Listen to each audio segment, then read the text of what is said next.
One of the most important teachings of the Catholic Church is one of the most difficult teachings we are asked to believe, that Jesus is really physically present in the bread and wine consecrated by the priest during the Holy Mass. In fact, even some priests through the ages have struggled with this Catholic belief. But God recognizes that many of us need help to believe, and from time to time has provided for us clear proof, miracles, to help us with our faith in the real presence of His Son in the Eucharist. Some of these miracles have happened long ago. Some have happened in recent times. One of these is a Eucharistic miracle that took place in 1996 in a church in Buenos Aires, Argentina, in the diocese of Auxiliary Bishop Jorge Mario Bergoglio, who would become our current Pope Francis. This is what happened.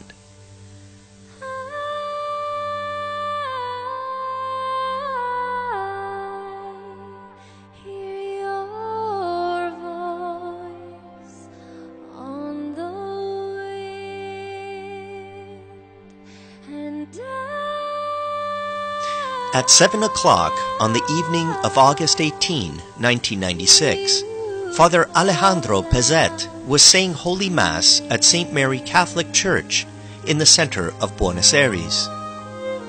As he was finishing distributing Holy Communion, a woman came up to tell him that she had found a discarded host at the back of the church. Someone had dropped it and had not wished to consume the dirty host. Father Alejandro went and retrieved the unconsumed Eucharist.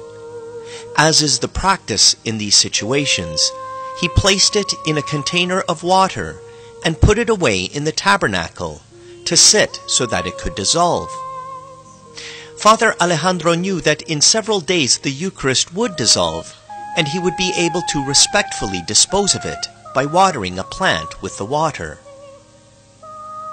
On Monday, August 26, upon opening the tabernacle, Pezet saw to his amazement that the host had not dissolved, but rather it had turned into a bloody substance. He informed Auxiliary Bishop Jorge Bergoglio, who gave instructions that the host be professionally photographed. The photos were taken on September 6. They clearly show that the host, which had become a fragment of bloodied flesh, had grown significantly in size. For several years, the host remained in the tabernacle, the whole affair being kept a strict secret. Since the host suffered no visible decomposition, the now Archbishop Bergoglio decided to have it scientifically analyzed. On October 5, 1999, in the presence of the Archbishop's representatives, Professor Dr. Ricardo Castagnon, a neuropsychophysiologist, was given permission to take a sample of the bloody fragment for testing, and he brought it to New York for analysis. Since he did not wish to prejudice the study, he purposely did not inform the team of scientists of where the sample came from. One of these scientists was Dr. Frederick Zugaba, the well-known cardiologist and forensic pathologist. Zugaba determined that the analyzed substance was real flesh and blood containing human DNA. As he looked down at his microscope, he said, "I can tell you exactly what this is. This flesh is part of the muscle of the heart found in the wall of the left ventricle. It's the muscle that gives the heart its beat and the body its life.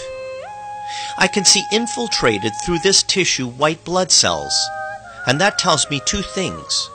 That this heart was alive at the moment that this sample was taken, because white blood cells die outside of a living organism. And also, these white blood cells go to address injury, so this heart has suffered.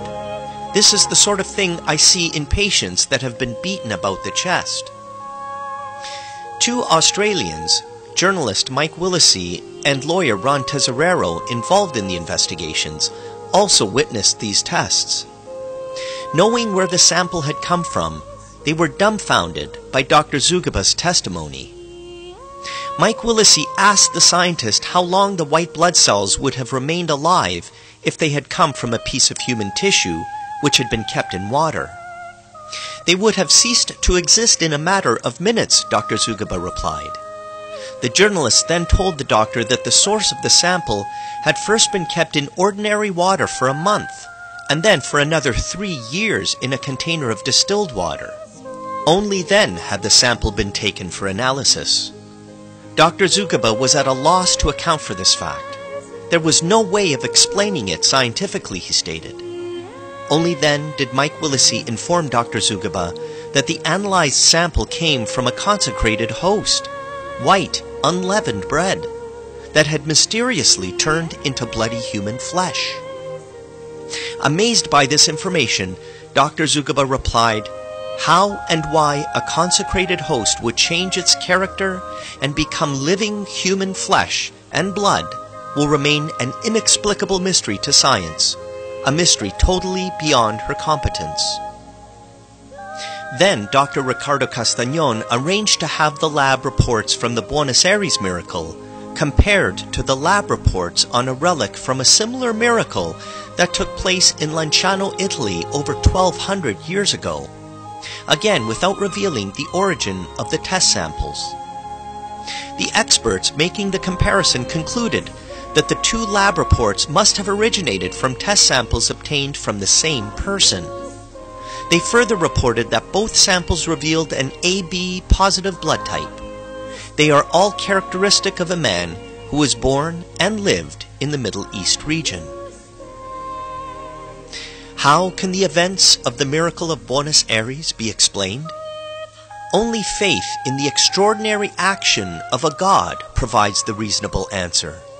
Faith in a God who wants to make us aware that He is truly present in the mystery of the Eucharist.